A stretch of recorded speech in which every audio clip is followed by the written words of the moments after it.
Hi, everybody. Thanks for tuning in to episode 4 of the Fourth String Sports Podcast. We've already got the first few ones up on YouTube, so we do appreciate you guys watching that. I'm your co-host, Brady, co-host here, Mitch. We broke down the Arizona Cardinals last episode here. We're going to get that video uploaded. Hopefully by the time you see this, then that video will be up. Today we're going to break down the Atlanta Falcons. We're going to do basically the same thing. We're going to go over how they did last season, which was bad. How we think they're going to do next season. But before we get to next season, we're going to break down their offseason moves and their draft. And then we're going to get pretty much as close to what we think they're going to do next year as we can. Now, last week when we did the Arizona Cardinals, I had them going 7-9. Mitch had them going 8-8. Barring, of course, our record predictions for everything else. Not good enough to get in the playoffs for either of them, even though this is the first year with the 7th seed, right? Yep, it is. Yeah. So even then, I don't think good enough to get in for the 7th seed. So we'll see how Atlanta does.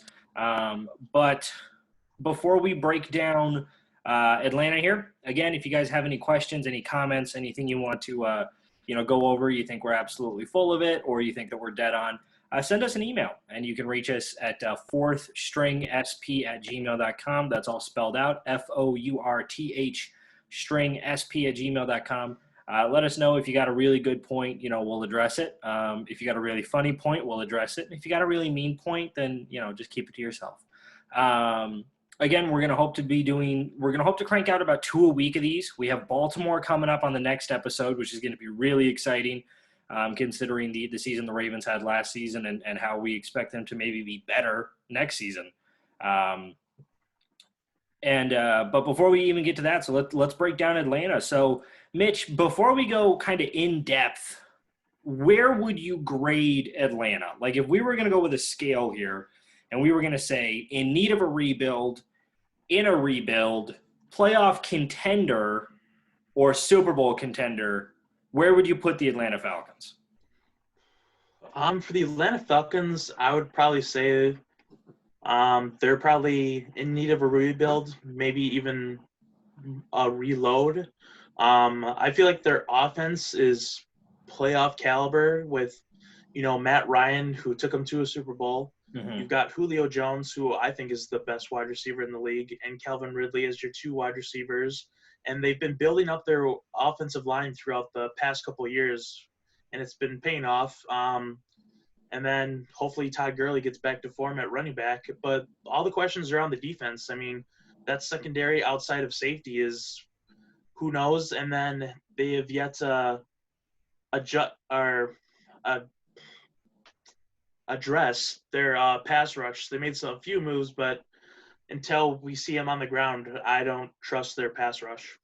Yeah, and now I just may be behind it, but I know Vic Beasley left in the offseason, but Takkarist McKinley is still there. They just declined his 5th-year option, if I'm correct. Yes, that is correct. Okay, all right. So it is intriguing, I think, before we break down their previous season to talk about that aspect of the Atlanta Falcons because, they spent, I think, back-to-back first-round picks on the pass rush in Vic Beasley and Takk McKinley, and neither of them really panned out. I mean, Vic Beasley had really good moments, and he was able to string together some games. Like, I could be confused, but I believe he had like a 4.5 sack game against like the Rams or something a couple of seasons ago. But just no consistency there. And I think that's the real struggle is that Atlanta doesn't have any pass rush, let alone a consistent one. I mean, even if they had some role-playing guys who were able to step in, that'd be something. But almost no pass rush there from the Falcons. If I were to break them down, I'm not going to say they're in need of a rebuild because they have Julio Jones and Matt Ryan. And they have a young wide receiver as well in Calvin Ridley. So I'm not going to say in need of a rebuild, but definitely like in a rebuild themselves, or like a reload. As a reload. So I guess maybe that's what we'll go. We'll go in need of a rebuild, in need of a reload, and then playoff contender, Super Bowl contender. And obviously there are teams that aren't going to fall in very nicely in any of those categories, but they're definitely in need of a reload. And what that looks like, who really knows, Atlanta's such a funny team because they've never in the years that I've been watching them, they've never been able to string together consistent success. They have a great season. They get knocked out by the Packers in the playoffs. Packers go on to win the Super Bowl. Falcons completely fall apart. They have an okay season, get knocked out by the Giants in the playoffs, completely fall apart. They go to the Super Bowl, completely fall apart afterwards. They go like there's no consistency with the Falcons. It's like they'll put up one good season, maybe two, and then they'll live in 2 or 3 seasons of just kind of developmental hell, and then they'll string together another 12-4 or 13-3 season, and everybody goes, okay, maybe this team is legit, and they turn out not to be. And I don't know if that's GM down, if that's Art Blank down, if that's coaching, if that's players, I don't know. But it is a funny pattern that we see the Falcons kind of have and find themselves in. Yeah, so I kind of want to pose a question to you. So since that Super Bowl loss, they've been in really a funk and they haven't really played up to their potential. So do you think that's more of the way of how they lost to the Patriots, being up such a large lead and then ultimately losing? Or do you think it's because Kyle Shanahan left and he was kind of the engine that made this team go? I think it's both. I think Kyle Shanahan was really integral to the Falcons, the same way that he was to the Redskins before that when he left. And the Redskins obviously haven't done anything since. But I think another part of it is I said for a long time, I had never seen an organization fall apart after a game than the Packers losing the conference championship to the Seahawks. And after that, the Packers were just never the same team, never the same organization. And I never thought I'd see something like that so soon in football, and then we watched it happen with the Falcons. I think that the Falcons losing that game was the way that they lost it. Had they just lost in overtime, like it had been a back-and-forth game in overtime, okay, maybe they're a lot better. But I think as an organization, when you have a 28-3 lead with a quarter and a half left in the Super Bowl and you blow it, it's really difficult to come back from that. And it's not like we haven't seen this happen before. I mean, the Packers are a good indication. The 1999 Vikings were the best team in football, and they lost to the Falcons on a missed kick, and they weren't really the same after that. There's losses that really just affect an organization from the top down.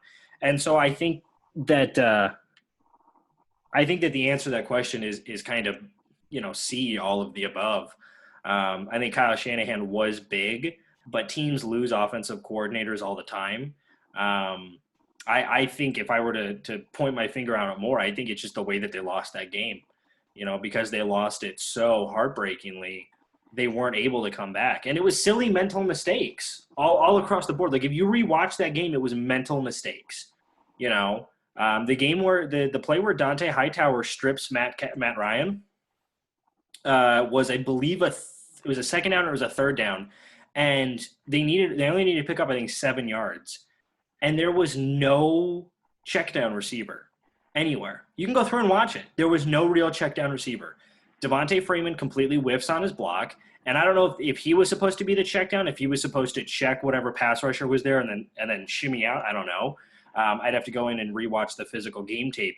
But there's no check down at all. And when it's a game like that and you're in the Super Bowl and your goal at that point is to run out the clock, if you're going to pass it, you have to hit your check down routes. You have to hit the guy who is going to catch the ball. And even if he gets tackled right away, it still wastes 40 seconds or it forces the other team to take a timeout. And that was the turning point in that game because of a silly mental mistake, whether that was Shanahan or that was Matt Ryan or whoever that was. But I don't know. It's an either or situation there. The Falcons are just a really interesting organization all across the board, though. Yeah, it's kind of interesting for both the critical moments of how Atlanta lost the Super Bowl and I think how the Seahawks lost the Super Bowl. With the Seahawks choosing to pass on the goal line instead of handing it off to Beast Mode, who was the most dominant running back that season, and then Kyle Shanahan for choosing to pass instead of giving it to his running back tandem and Devontae Freeman and Tevon Coleman, who they were in their prime and they're the best duo at running back. So I don't know why you wouldn't give it to them to run out the clock. So it's interesting. It's definitely interesting. The only kind of difference in those two Super Bowls is that, Seattle didn't have a massive lead into it. Super Bowl 49 was a little bit more of a back and forth. I do think part of it was that the Patriots had been there before, and that the Patriots had dealt with being behind in a Super Bowl consistently and come back to win them. But I mean that one to Atlanta was something special. I mean, watching it and watching when Atlanta scored to go up 28-3, and I'm just sitting there thinking, they're like, Bill Belichick is probably the best coach ever, but there's no way they're coming back from this. Like, there isn't. The defense at that point, the Patriots defense had no answer to the Falcons offense, and the Falcons defense had a pick six on Tom Brady. Like, I think that's one thing that people forget is that they think like the Patriots offense was just struggling and then eventually clicked. And that's not the case. The Patriots offense was somewhat efficient. It's just they couldn't stay on the field, and then they threw a pick six. And that was a huge moment in the game. And I remember the memes directly after the pick six with Tom Brady like laying out to try to tackle. I don't even remember who it was who intercepted him. But anyway, we can't keep reliving Super Bowl 51. We got to break down Atlanta here. So I apologize to all Falcons fans for us going into that in quite detail, but it is a recent memory that has affected your organization the same way that as Packer fans, the several conference championship losses we've suffered has affected our organization. But breaking down the Atlanta Falcons last season, this was a disappointing team, to say the least. Now, they finished 7-9, which was a lot more respectable than they looked, keeping in mind this was a 1-7 team at one point. And then they won 6 of their last 8 games going down the stretch, which really is probably the only thing that saved Dan Quinn's job. But to break down their season, week 1 against the Vikings, they played just abysmal. In Minnesota, they lost 28-12. Then they come back week 2, a Sunday night game against the Eagles, and that was one of the most interesting games from last season that I remember watching. Not Jim Nance. That's dumb. Who's the name of the Lions' old coach? Schwartz, right? Yeah, Jim Schwartz. Jim Schwartz. Of the Eagles, the defensive coordinator was running basically like almost engage 8, like in Madden. Like he was running just blitz everybody, go really tight man coverage. And the Falcons ended up winning on a screen to Julio Jones where he took it to the house. And that was an interesting game. Carson Wentz got hurt. Josh McCown came in for him. It was a back-and-forth game. It was so interesting to watch. I loved that game. And then the Falcons lost 6 more in a row. They lost at the Colts. They lost at the Titans. They gave up 53 to Houston. They lost 53-32. They lost by a point to the Cardinals. They got creamed by the Rams. And then they lost to Seattle. And they were 1-7. And then they came out of a bye week, beat the Saints bad, 26-9. Beat the Panthers, who at that point, weren't super good, but they beat them 29-3, lost to Tampa, then came back, lost to the Saints, and then won 4 in a row, home against Carolina, won at San Francisco, which was astonishing to most people, including myself, beat Jacksonville, and then finished the season with an overtime win against Tampa to finish 7-9. So it was a somewhat respectable year to end out, but, I don't know. They were so interesting. They got absolutely creamed by teams in the first 8 weeks of the season, and then they absolutely creamed some teams the last 8 weeks.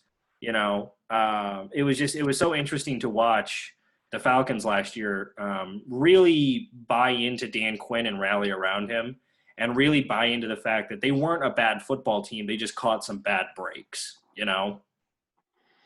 Yeah, it definitely seemed like whether they were going to play good or bad, it was up to a flip of a coin or something like that. Yeah, I mean, you look at the games that they lost. They lost to a field goal to the Colts. They lost by a point to the Cardinals. That was 34-33. They lost by a touchdown to the Seahawks. And then they lost by 8 points to the Saints. So those 4 losses, if those go the other way, then instead of being 7-4, Atlanta's 11-5, and at that point, that's good enough to get them the 3 or the 4. Well, no, because the Saints would still be division champs. So that would have been good enough to get them in the playoffs, and then Atlanta's in the playoffs and the Vikings aren't, you know? So it is interesting in a really similar fashion to the Cardinals, as we broke down in the last episode. But yeah, it did seem like a flip of the coin, and I think a lot of it stemmed defensively because the defensive production that you expect from a Dan Quinn-led team was not there. And because of that, the offense had a lot more to ride on. And then when the offense got super one-dimensional in games like they would, Atlanta ended up falling apart. Yeah, I mean, Atlanta's just, it's really interesting to see how flip-floppy they get when they go against teams, and you just really don't know what version of Atlanta you're going to see. I mean, they give you moments where you think, oh, they've returned back to their Super Bowl form, and then they go and lose against a team they should have beat, and it's like, oh, okay, well, what's going on here? Why are we not doing as expected? Mm-hmm. Yeah, they were just interesting to say the least. To break down some stats, Matt Ryan last year, 66% completion rating, 26 touchdowns, 14 interceptions, just a hair under 4,500 yards. Not a terrible season by any point, but not what you expect out of Matt Ryan, 14 interceptions to 26 touchdowns is not a ratio you would expect out of him. Running the ball as a team was virtually non-existent. As a team, they combined for 1,300 total rushing yards and 10 touchdowns. 4 of those touchdowns came from Quadre Allison. And then their leading rusher, Devontae Freeman, who's not on the team anymore, 184 carries, 656 yards, 2 touchdowns. Now, receiving was obviously a lot different, and that's where, the strength of this Atlanta team comes in. I mean, Julio Jones had another great season, 99 catches, nearly 1,400 yards, 6 touchdowns. Calvin Ridley had 63 catches, 866 in yards, 7 touchdowns. Austin Hooper, who's now with Cleveland, who we'll talk to, had 75 catches, 787 yards, 6 touchdowns. And Devontae Freeman, 59 catches, 410 yards, 4 touchdowns. So receiving-wise, not as terrible, but now you look at it and say, okay, of his 26 touchdowns last year, Matt Ryan just lost 10 of them, in just Devontae Freeman and Austin Hooper gone. And that's tough. We talked about 4,500 yards, and with Devontae Freeman and Austin Hooper gone, he's lost about 1,200. So he's lost nearly half of his touchdowns and about a fourth of his receiving yards just in those 2 drops. And it's not like Atlanta really reloaded in that position. So definitely disappointing. But Mitch, why don't you break down some of their pickups that they got this offseason? So I think we have to start with the big prize that they got this offseason. They managed to reel Dante Fowler from the Rams to be their edge rusher. I mean, this was a guy who was originally drafted in Jacksonville and really didn't quite cut it. And then he went on to the Rams and kind of broke out, and now he's a hot commodity, and it'll be interesting to see if which version of Dante Fowler we get in Atlanta. Is it going to be the guy who we saw with the Rams, who put up double-digit sacks, or is it going to be the guy that we saw earlier in his career in Jacksonville? And then the other big name to come was through a trade for Hayden Hurst, who was with the Baltimore Ravens, who was the de facto number 2 tight end. He's a little bit older, almost in his 30s, I believe. Didn't he play baseball before he got to college? Yeah, he played minor league baseball for a while, then decided, hey, I'm going to try out football, and then went to South Carolina and played, and now he's a tight end in the NFL, which is crazy. But yeah, he's older, but he definitely has talent and potential. So it will be interesting to see if they can get out that potential that Baltimore saw to give up a draft pick for him. Yeah, definitely interesting. Dante Fowler, and we'll get to Todd Gurley. Trust me, we'll get to Todd Gurley here, the other big pickup. But I think the Dante Fowler and the Hayden Hurst storylines are a little bit larger than Todd Gurley because we don't know what Todd Gurley we're getting. So we're going to get to that in a moment. But one thing to keep in mind is that Dante Fowler had 11.5 sacks last season. He had, I believe, 16 walking into that year as a career. He had 16 total. And then he put up 11 and a half.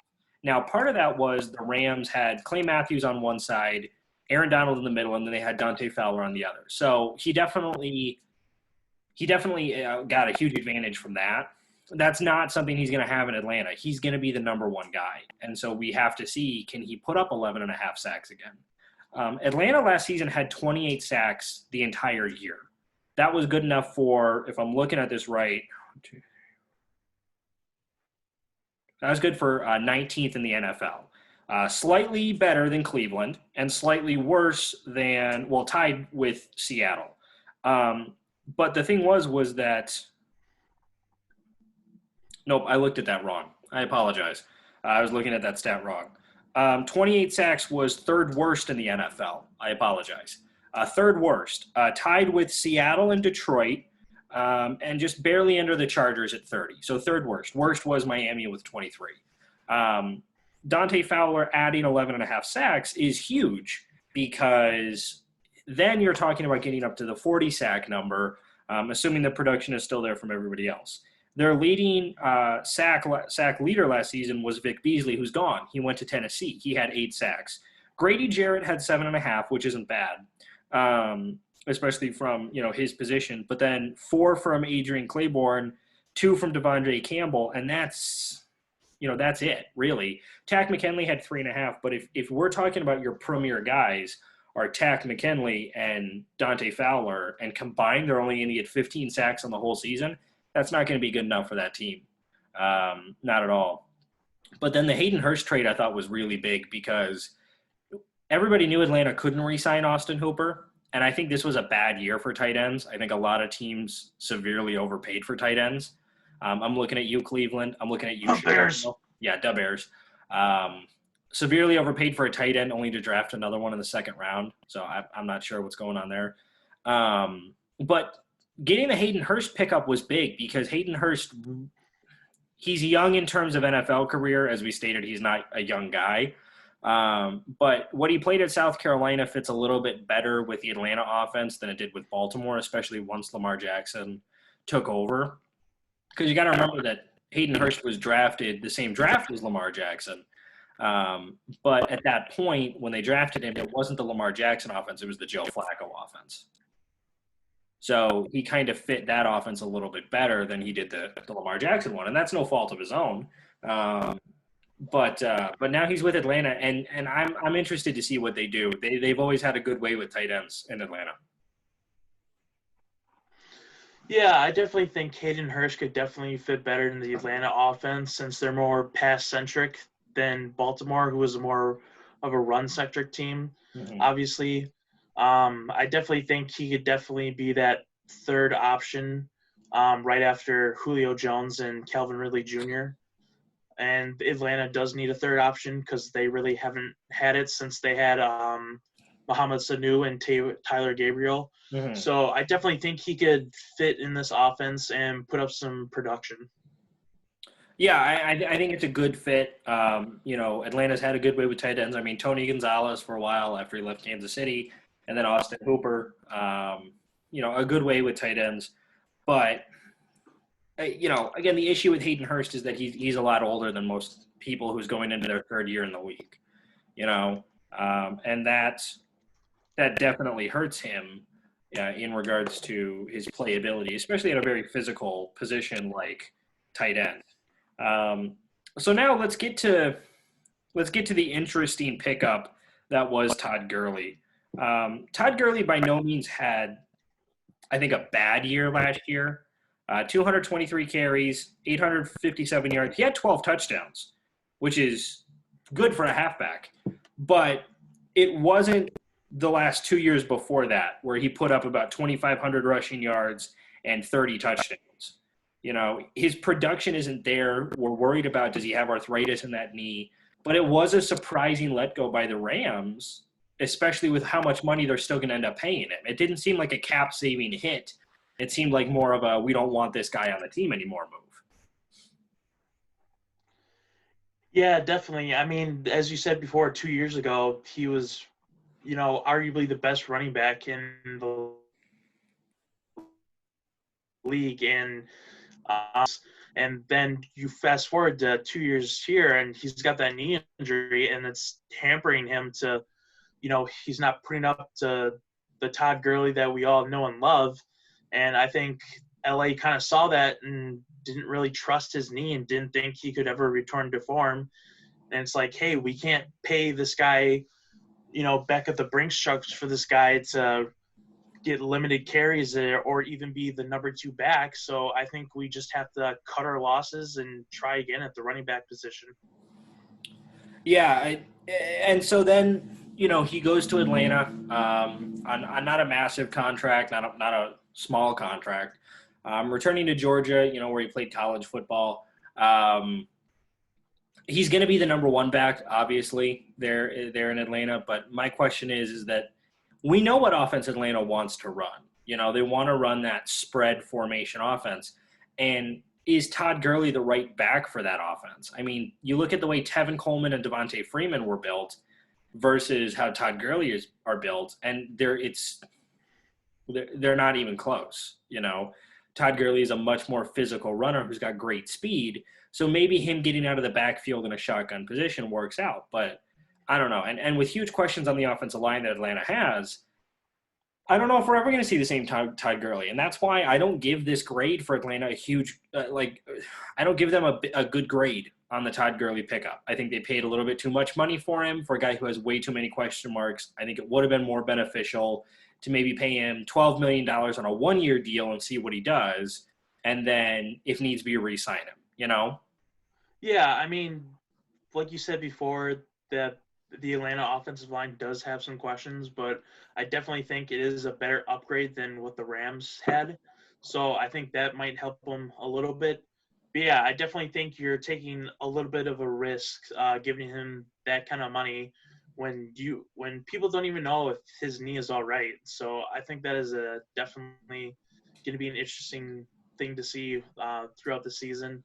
And then 2 signings that I wanted to talk about that I think went under the radar is the Atlanta Falcons picked up Charles Harris, edge rusher from the Miami Dolphins, who is basically a bust, and he played for Missouri in college. And then another bust in Laquan Treadwell, receiver who played for the Vikings and was at Ole Miss. I think it's interesting that they're picking up these players who are basically busts to see if they can get anything out of them. Yeah, and I don't really have an issue with the Charles Harris signing. I think any depth on the defensive line is always beneficial, or the pass rush area. I do have an issue with the Laquan Treadwell signing. I mean, this guy has had more chances than most NFL guys do to produce, and he's had bad issues with dropping. He's had multiple stints in Minnesota where he was a first-round pick, never really worked out with them. Physically, he's there. Physically, he should be a good wide receiver. And maybe having him not take so much focus in Atlanta where, they already have Calvin Ridley and they already have Julio Jones is going to help. But he had the same thing in Minnesota. He was in Minnesota with Adam Thielen and Stephon Diggs, and there was still zero production on his part. And Kyle Rudolph. Exactly, and Kyle Rudolph. So a similar situation he's walking into in terms of receivers, but who knows? Maybe the Falcons can get some better production out of him than other teams did. But the Charles Harris signing, I don't really have an issue with. When you're a team that averages less than 2 sacks a game, the way they did last season, anybody who can bring in any form of production is massive. Especially now that we're playing in a division with Teddy Bridgewater, Drew Brees, and Tom Brady. You got to get to the pass rush, and that's why the game against New Orleans, where they did win that huge blowout, they sacked Drew Brees, I think, more times than he had been sacked the whole season beforehand. And it was one of the first times, even after Teddy Bridgewater had won all those games, that people went, okay, well, maybe the Saints didn't make the right choice by letting Drew Brees be the starter. And that is going to be interesting to see, especially with Teddy Bridgewater staying in division. But now, I think we've hammered that home there. Let's break down their draft. Atlanta had 6 draft picks here. Their first draft pick was A.J. Terrell, the 16th overall pick out of Clemson, cornerback, which is big. I don't love it. I don't hate it. Corner is a really tricky position in the NFL, and he's going to walk in and be the number one guy. And I don't know if he has the ability to be the number one guy. The ACC isn't famous for huge wide receivers right now, and he's going to walk in and have to cover Mike Thomas, and he's going to have to cover Mike Evans, and he's going to have to cover, Curtis Samuel and guys like that. And I don't know if AJ Terrell is going to be ready, and I'm afraid that his career may suffer long term because of that. Yeah, I think if the Atlanta Falcons had more cap space and were able to keep Desmond Trufant and let AJ Terrell be the second guy or the third guy, I think he might have had a better chance to start off. But I mean, if you want to see how AJ Terrell is going to do against these wide receivers in the NFC North, all you have to do is go watch the national championship game and look how he plays against Jamar Chase. Because Jamar Chase is as talented as, Michael Thomas, Mike Evans, Chris Godwin, all these guys, and he just gets annihilated. And there was some stuff that was not his fault, but for the majority, he just got owned in that game, and it makes you wonder how he going to do against NFL caliber wide receivers in the number one role. Yeah, and I'm going to give Dan Quinn maybe a little bit of credit because he did create the Legion of Boom. He was a big part of that out in Seattle. So maybe he sees something in AJ Terrell that other people don't, the same way that he did in guys like Richard Sherman. But I don't know if the production is there. I think AJ Terrell had the benefit of playing with some other really good players at Clemson, some other a lot better defensive players. And I think that he got the credit of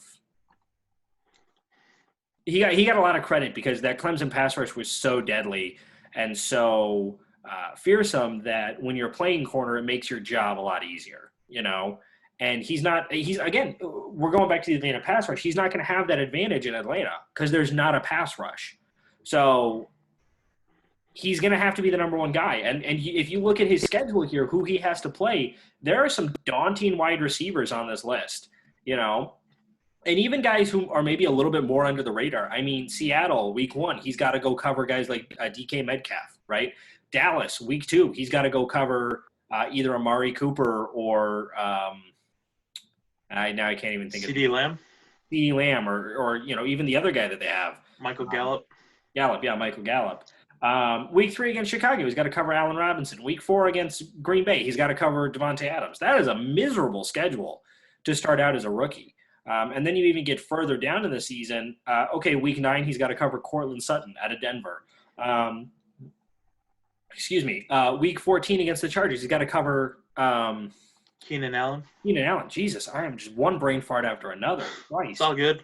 I'm here to pick you up. Yeah, week 16 against Kansas City, he's going to have to cover, everybody who's on that team, whether it's Sammy Watkins or Tyreek Hill. There's no chance he's covering Tyreek Hill. I'll tell you that. Well, sure, but if he's the number one corner, that's the expectation for him, I know, but I'm just saying I don't think that he could cover Tyreek Hill. No, I don't think he can cover anybody on the list that we named. I don't. And even some of the lesser ones. Week 7, he's got to cover Kenny Galladay. Week 17 and week 15, he's got to cover everybody on Tampa Bay.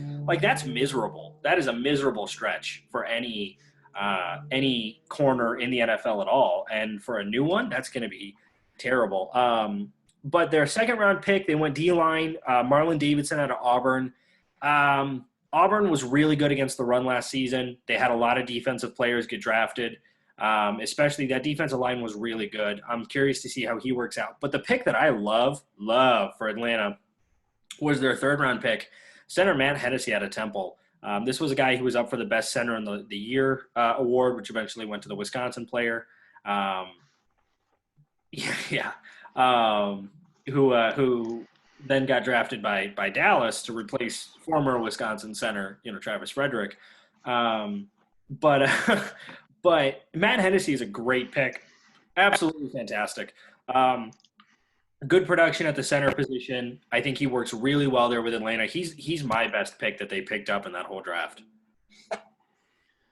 Yeah, I really like the Matt Hennessy signing. I don't think he'll start at center right away. I think they'll let Alex Mack, take it out, but he definitely could compete for a guard position and start there and get some experience. And then when Alex Mack either decides to leave or if he decides to retire, I definitely think he could provide a smooth transition at the center position. Yeah, I agree. The person I kind of equate him with, and I had in watching him, was Corey Linsley from the Packers. And that's not just because we're a Packer fan, but it's because I think the play is really similar. Corey Linsley was a no-name center out of Ohio State that Green Bay took in a later round, who benefited from having really good players around him at Ohio State. Now, that's not the same situation at Temple. There's not, Temple isn't an offensive line powerhouse by any stretch of the imagination, but I think that if you give Matt Hennessy the chance to walk in and start, you give him the chance to get any play on that offensive line. I think he's a smart kid. I think he can play anywhere on that offensive line. Probably have some issues at the tackle positions, but I think he's a great pickup. There are other picks they had 2 4th-round picks where they picked Mikhail Walker, linebacker out of Fresno State, and Jalen Hawkins, safety out of Cal. I talked about a previous Cal player who got drafted that I absolutely loved from Arizona. This is another Cal player I absolutely love. Secondary picks in the Pac-12 where it's so air raid heavy, I think is always beneficial. I don't know if this kid is going to produce heavily, but we're talking about the issues that the Atlanta defense is going to have in general. I think he's a great pickup. And then their only other pick was a 7th-round pick where they drafted a punter out of Syracuse. I never understand why any team drafts a punter, even Green Bay when we did it. I don't understand why any team wastes a pick on a punter. I don't get it. But, obviously maybe this guy is something special. Who knows? I mean, hey, the Raiders drafted Ray Guy in the 1st round, and he was the greatest punter of all time. So who knows, man? Yeah, and don't forget, I think in the same draft they took Sebastian Janikowski and Shane Leckler, and look how that turned out. Yeah, I mean, yeah, the Raiders have done it really well. It hasn't really worked out for anybody else. Now, granted, those were super high picks, and punters Yeah, can change games. I mean, if you want an example, go watch Chicago Green Bay last season. The way that game came down to was which punter was better, and Green Bay's was. Um, so who knows? But I think it's a bad pick. So anyway, let's break down the schedule here for the Falcons. They definitely have an interesting schedule. They have a Week 10 bye. They only play 2 division games before their bye, and then they play 4 division games. 4 of their last 7 games are in division, and none of them are against Carolina. So they go Saints, and then another team, and then the Saints, and then they go Tampa and another team in Tampa. And that's brutal. Like that is a brutal stretch there. But let's break it down. So week 1, Seattle at Atlanta. I think it's going to be an interesting game, but I think Seattle is just a way better team than Atlanta is. yeah, definitely. I'm in the same boat. I think Atlanta's gonna lose week 1. I think that Seattle's offense will be able to take advantage of where Atlanta's defense is at right now, and vice versa. I think Seattle's defense is okay. I definitely think Julio and Calvin are going to get their numbers, but I don't think it's going to impact the game too much to whereas you could see Atlanta winning. Yeah, I agree. Atlanta's going to put up some points, but I don't know if it's going to be nearly enough to keep them in a game with Seattle. And that moves on to week 2 against Dallas, at Dallas. Again, I'm going to go with the same thing. I'm going to give them a loss on that one because I don't see Atlanta being able to keep up with Dallas. And Dallas isn't going to be a great offense by any stretch of the imagination. But I don't see the Atlanta defense has way too many question marks in order to put up a solid performance. So I don't see them beating Dallas either. Yeah, I feel like Dallas is going to win this one. Their offense, you say put AJ Terrell on Amari Cooper, then who's going to cover CeeDee Lamb and Michael Gallup? Isaiah Oliver, you trust Isaiah Oliver and CeeDee Lamb? I don't know about that. And But then even vice just the versa. run defense is nothing. Yeah, and then I think their defense is capable of, keeping that Atlanta offense in check. So I think Dallas definitely has them covered on both sides of the ball. Yeah, I agree. Week 3, home against Chicago. I'm going to give Atlanta a win here, and not just because I hate the Bears, but because I actually think Atlanta stacks up pretty well to Chicago. We don't know what Chicago's offense is going to look like. This game is in Atlanta. I'm going to give it to Atlanta. I think Atlanta stacks up pretty well. I think they have the weapons to be able to hold up against a really powerful Chicago defense. Yeah, I agree with you. Third time in a row. I feel like the Bears defense versus Atlanta's offense, I think is going to be a really fun matchup to see. But I think the deciding factor is going to be the matchup between the Bears offense versus the Atlanta defense. I mean, who knows who's going to be playing quarterback? And then outside of Allen Robinson, who do they really have at wide receiver? And then They have Jimmy Graham. that I'm talking about wide receiver, dude. But they could also do a 10 tight end set. That's definitely in the realm of possibility. Yeah, and I just think it's cool that Atlanta is going to be playing the first XFL team to come into the NFL. So yeah, it should be a good matchup. But Atlanta will get the win. And then, as if people don't think I'm a homer enough, week 4 they go to Green Bay. I don't think they beat Green Bay. I think most people outside of the I think there was an Madden NFL simulation I saw that had Atlanta winning, but I think most people outside of Falcons fans don't have them beating the Packers, and I don't either. Yeah, I think the Packers get the win. If you look at the Packers defense, I think their strength is in the passing defense.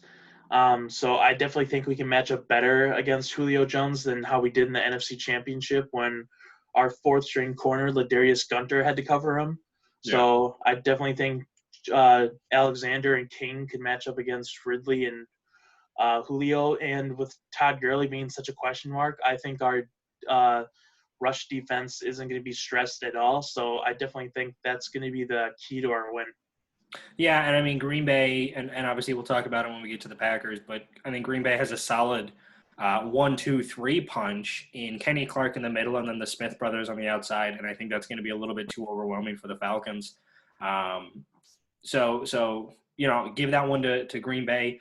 Week 5, they host Carolina. I'm going to give this to Atlanta. Carolina has a lot of questions to me that need to be answered even before this season starts. I don't know if they're going to sweep this. I don't have them sweeping the series against Carolina, but I think this is a win for Atlanta because Atlanta is going to come in and it's going to be one of the first division matchups for Matt Rule. I'm going to give this to Atlanta. Yeah, I think the Falcons are going to beat the Panthers. I feel like the Panthers are an overall question mark of every facet of the team, where Atlanta does have some question marks, but overall they know who they are, they know their strengths, they know their weaknesses. So I think that's definitely going to be a deciding factor when they play the Carolina Panthers. Yeah, and I mean, the other thing to keep in mind is that with the exception of Matt LaFleur, new head coaches last year did not do well in the NFL, and so I think that's a trend that's going to continue, especially with Matt Rule being a college coach and not having much, if any, NFL experience. So then we move on. Week 6 matchup against the Vikings, similar to their Week 1 matchup against the Vikings last season. I'm going to give this to Minnesota. I think Minnesota, even with the loss of Stephon Diggs, still matches up far superior to the Falcons in all 3 facets of the game. I think this is going to be an interesting game for Kirk Cousins. He has a tendency to play down to competition as opposed to playing up. And with a bad defense like Atlanta, this could be a struggle for him. But between Dalvin Cook and Adam Thielen and Kyle Rudolph, I think Minnesota has too many weapons for that really questionable Atlanta defense. I'm going to give this to Minnesota. Yeah, I'm in a similar line of thinking. I think the Vikings will beat them. They're a better team. Adam Thielen is now the de facto number 1. So that'll be a tough matchup for A.J. Terrell. And then, they have 2 solid tight ends in Kyle Rudolph and the Alabama kid. I can't think of his name right now. Crikey. What was his name? It's not O.J. Irv Smith Jr. That's it. Yeah. Irv Smith Jr. And then obviously Dalvin Cook is one of the better running backs and in the NFL. So I think that'll definitely give Atlanta's defense some trouble. And even though Minnesota's defense has some secondary problems, um, I think they're still a better defense than what Atlanta is putting up. So I definitely think they could handle Atlanta's offense. Yeah, and the thing is that they did handle it last season. They only gave up 12 points to the Falcons to begin the season last year. Week 7, the Falcons get a home game against Detroit. I have them losing this game. I think Detroit's going to be a lot better than most people give them credit for. I think this is maybe going to be a game that could spark something for Detroit going a little bit down the stretch, that Week 7 matchup there. I'm going to give it to Detroit. I think they line up well defensively. I think they have I think Detroit's offense is a lot better against Atlanta's defense than vice versa. Yeah, I think I think Detroit is going to be a better team than people think they are. We got to remember that Matthew Stafford was playing with a broken back, so obviously he's going to be healthier than. He only played like 4 weeks last year. Yeah, something like that. But yeah, he's going to be back healthier. So I expect to see the same old Matthew Stafford unless I see otherwise. And he has a solid wide receiving core in Kenny Golladay, Marvin Jones, and Danny Amendola. And, they have a talented back in Kerryon Johnson who needs to show that he can stay healthy and be consistent. And they just picked up DeAndre Swift. And I'm curious to see how Quintez Cephas enters that wide receiving core because I definitely think he'd be a third or fourth option. And I think their Lions defense is going to improve a little bit more than they were last year. So I definitely think they have what it takes to beat Atlanta.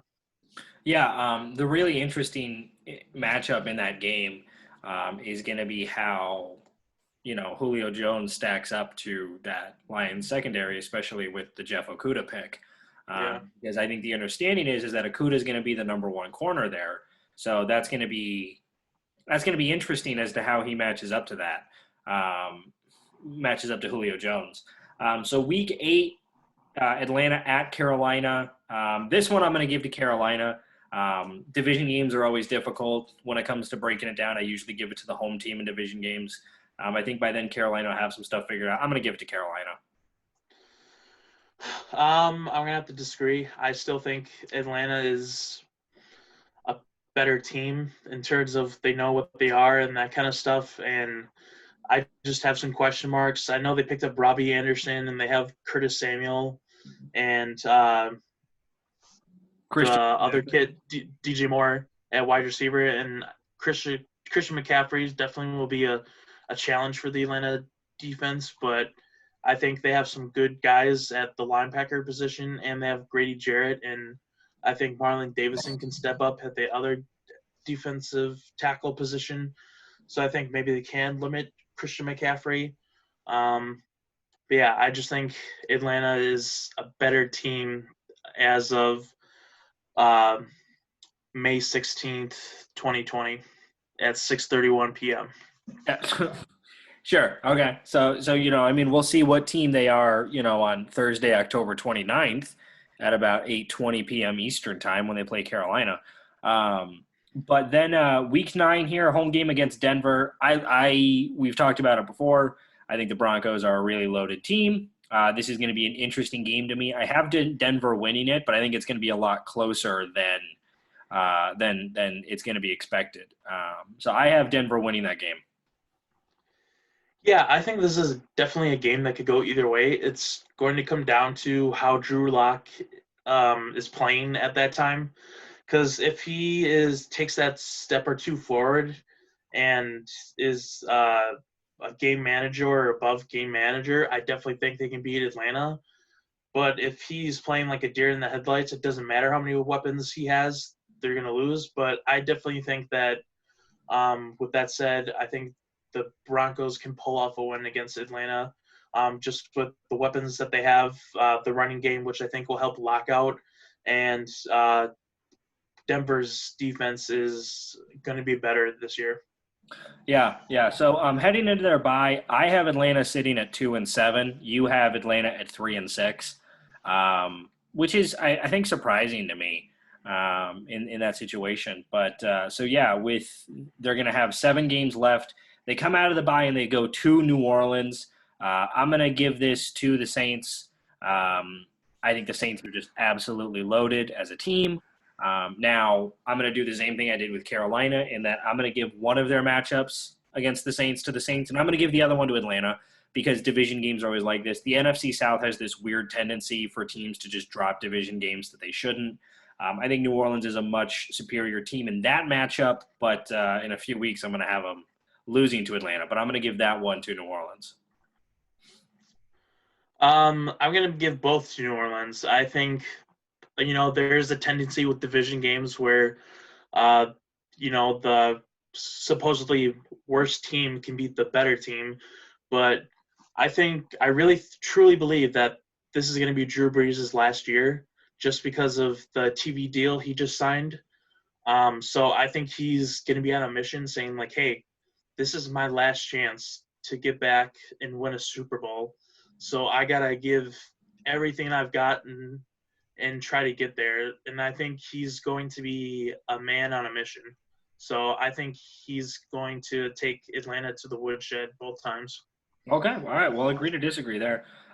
Week 12 matchup, home game against the at that point Las Vegas Raiders. I think the Falcons stack up really well to the Raiders. I'm not sure what the Raiders defense is going to look like. The Raiders offense has so many question marks on it. I'm going to have the Raiders doing a lot better than. Sorry, I just dropped my phone. Than the Falcons this whole season, but I'm going to give this one to the Falcons. Yeah, I think Atlanta's going to beat the Las Vegas Raiders. The Raiders' offense is basically Josh Jacobs and their tight end Darren Waller. Um, we don't know yet how Henry Ruggs is going to do as a number one wide receiver, so maybe that'll change things. But I think they're a little bit limited as to what they do on offense, and then I don't think their defense is going to take that big of a step, but I think they'll be a little bit better, but not good enough to handle Julio Jones and Calvin Ridley and such. So Atlanta will definitely win this one. Yeah, I agree. Week 14, they head out to Los Angeles to play the Chargers. I don't think the Chargers are going to do as well as most people think they are, but I'm going to give this game to the Chargers. I think with question marks on the offensive line for Atlanta and guys like Joey Bosa coming off the edge for the Chargers, as well as Derwin James in the background in the secondary, and guys like Casey Hayward in the secondary, I think it stacks up well against Atlanta, and I think that the Chargers offense is far superior to the Atlanta defense. So I'm going to give that one to the Chargers. Yeah, even though the Chargers have a rookie quarterback, I feel like they're late in the season enough where, you know, Do Justin you think Herbert will Herbert have. can start over Tyrod Taylor? I think Tyrod Taylor will start the season, but I think there's definitely a possibility where um, either Tyrod Taylor plays bad and they put Justin Herbert in, or they see Justin Herbert produce in practice or something like that, where they kind of think that he gives them a better shot. So I think, however scenario plays out, that Herbert will be starting at the end of the season. So you think so? And So let's just take a timeout. So you think that Tyrod Taylor is going to lose his third starting job to a rookie quarterback? Remember, he lost in Buffalo, didn't do as well, so they drafted Josh Allen the year after, and then he got replaced by Baker Mayfield. And you think he's going to get replaced by Justin Herbert out in Los Angeles? yeah, man, I mean, there's a reason why he's on his fourth team in the NFL as a quarterback. And I know that he had that good year or two in Buffalo, but I think that was mainly due to Greg Roman being there and his influence. Because as soon as he kind of left, Taylor kind of dropped off, and then they decided to go the Josh Allen route. And if Tyrod Taylor's going to get beat out by Baker Mayfield, who's had half a good season, and then we saw how he played last season, I don't doubt that if Herbert plays up to how people are projecting him, Tyrod Taylor could definitely lose his job. I mean, he couldn't beat out Joe Flacco, so. But let's not pretend. I mean, you got to remember that when Tyrod Taylor wasn't on the Browns this last season, so it wasn't an option for him to step in and replace Baker Mayfield. Now, from what I know, from what I understand with the Chargers, their coach and their organization loves Tyrod Taylor. I mean, they love him, and there were talks of towards the end of the season replacing Phillip Rivers with him, and really the only reason they didn't was loyalty to Phillip Rivers. I don't see Tyrod Taylor losing his starting position, barring injury. I think he lines up really well with who the Chargers are going to bring. But I mean, obviously, we'll get to all this when we get to the Chargers. This was a side note. But you have the Chargers beating the Falcons then? Yeah, I have the Chargers beating the Falcons. I think the Chargers, even though they're going to have Justin Herbert playing, I feel like their team as a whole is going to help him out a lot to where he can win. All right. Well, this is a preview for when we break down the Chargers here in a couple of weeks, because Mitch and I are obviously going to have to go back and forth on this, and maybe I'll drop a film analysis just to show everybody that Justin Herbert is actually a terrible quarterback. So then we move on. We got Week 15. They're home against Tampa. I don't think they stand a chance against Tampa, so I'm going to give that to a loss. I think Tampa stacks up really well. I don't see Atlanta beating Tampa. Yeah, kind of the same reason why I have the Saints beating Atlanta both times. I have Tampa beating them both times. This is one of the last opportunities for Tom Brady to win another Super Bowl, and even though most people consider him a GOAT, if he wins another one, he kind of solidifies it to where there's no chance that he could be surpassed. So I think he's going to be very determined, and he's going to be in a Bruce Arians offense, which could help him, and he's going to have the weapons he hasn't had since in his prime. So I definitely think he can definitely beat up on Atlanta both times. Sure. Okay, well, I mean, yeah, if we're going to do that, then, yeah, I got Tampa beating them both times. Now, they meet Tampa again the last week of the season, so they play in Week 15 and 17. We have those both for losses for Atlanta, which leaves Week 16 at Kansas City. I don't know. I think that might be the game that absolutely kills Dan Quinn. I see Kansas City hanging 50 on Atlanta. I don't even think it's going to be close. Yeah, all I have is 4 names: Patrick Mahomes, Tyreek Hill, Travis Kelce, Honey Badger. That's all I have to say. Yeah, I mean, I don't think it's close. So that is interesting because even though we have them winning, a couple of different games, you and I both have them at 4-12. So that is interesting. I mean, last week at least I didn't have Arizona at 500. You had them at 500. But we both say that Atlanta goes 4-12, which leads to the question: does this mean at 4-12? I think it means Dan Quinn is gone, but does this possibly mean Matt Ryan is gone? Understanding well, first with Dan, 4-12 may be good enough to get you in the top 5 when a guy like Trevor Lawrence might be there.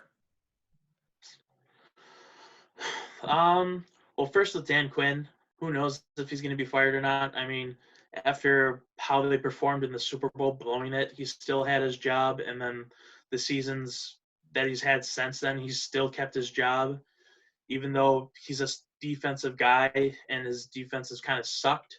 So I don't know, maybe by some miracle he gets to keep his job. I mean, hell, Marvin Lewis was the Cincinnati Bengals coach for 20 years and never won a playoff game. So Marvin Lewis never took the Bengals to a Super Bowl, Yeah, but he never won a playoff game, and he win a little bit because he took him to a Super Bowl.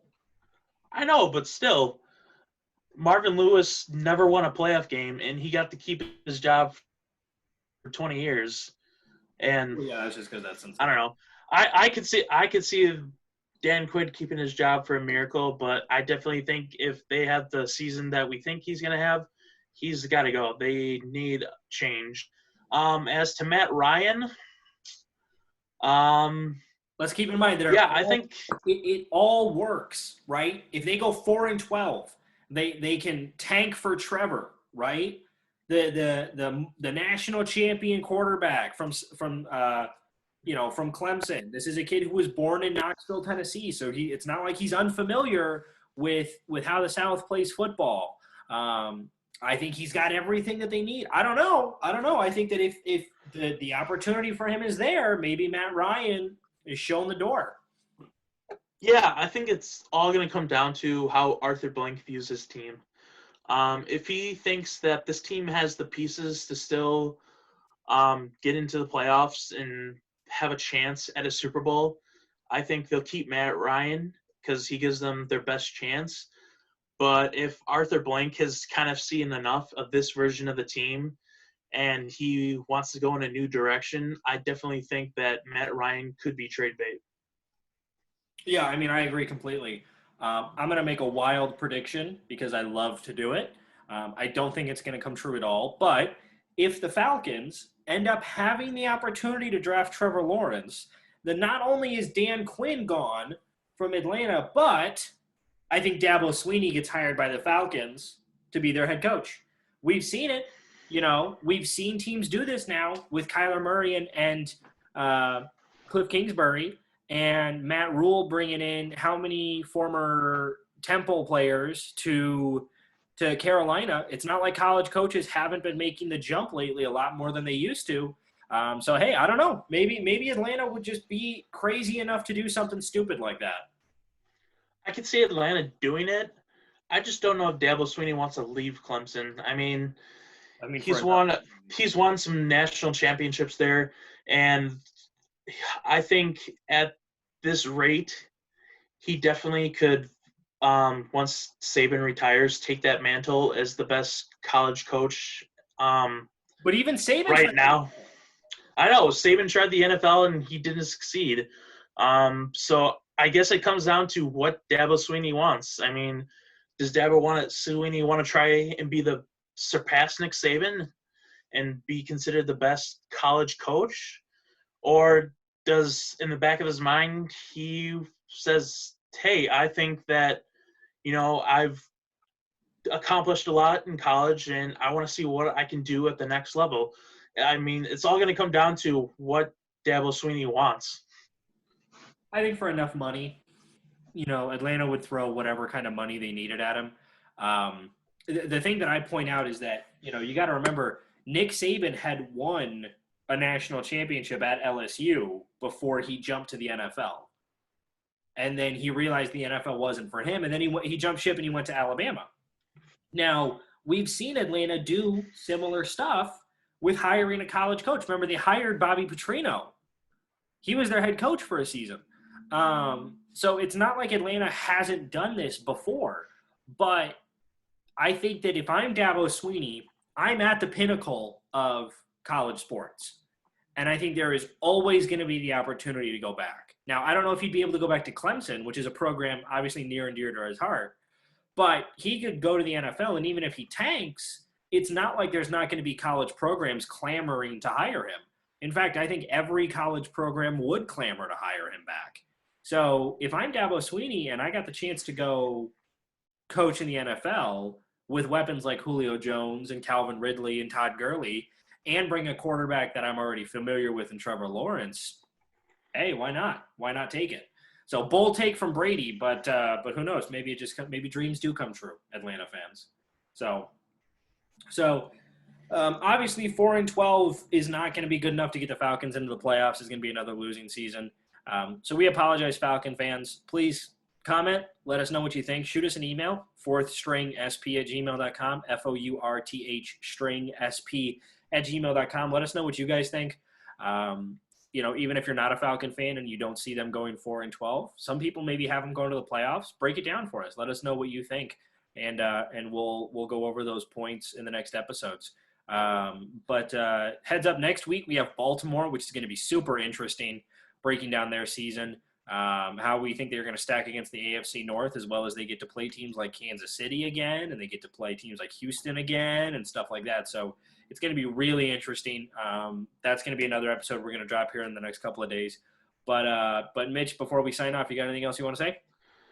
Yeah, just that we love the feedback from the fans and stuff. So if you got comments or suggestions that you want to see us talk about, don't be shy. Send us anything. We love it. We want as much as you can give us. Yeah, and Mitch, we have Facebook and Twitter, right? Yes. Yeah, and we're gonna start posting stuff on there regularly. On Facebook, we have some previous live shows we did from like a year ago, over a year ago. So you can watch those. But yeah, find us on Facebook and on Twitter, Fourth String Sports. Like, subscribe here on YouTube, that kind of stuff. Leave comments. Let us know. And then, hey, if you want, give us some predictions for how you think Baltimore is going to do next season. Just give us what you think their record is going to be, and we'll see how many people are as dead on as we are. So, but yeah, I appreciate everybody for tuning in. Again, let us know what you think. Everybody, please stay home. Please stay safe. Some states are passing, laws that aren't taking this very seriously. Please take it seriously. We're not going to get too political into it, but just do what's best for you and your family. So, but we appreciate all the first responders and the frontline workers. And yeah, please, everybody, let us know what you think. Sports is universal. From what I understand, is coming out of the college world, the Big Ten is expected to field all 14 teams for football this season. That is their expectation. That dropped today. We'll see how other teams handle it in college sports. We'll see how the NFL handles it. But the NFL is saying that they're going to open up facilities next week. Obviously, no players can be there. I think the limit is 75 people at the facility, but that's a great first step, especially with mini camps and OTAs coming up. Sports is heating up, and I think that you're going to find that the sports world is going to figure out a way to play even if fans aren't there. So it's going to be interesting to see. But yeah, thanks everybody for listening. Have a fantastic night, and stay tuned. We are going to drop the Baltimore episode here in the next couple of days. Bye, guys.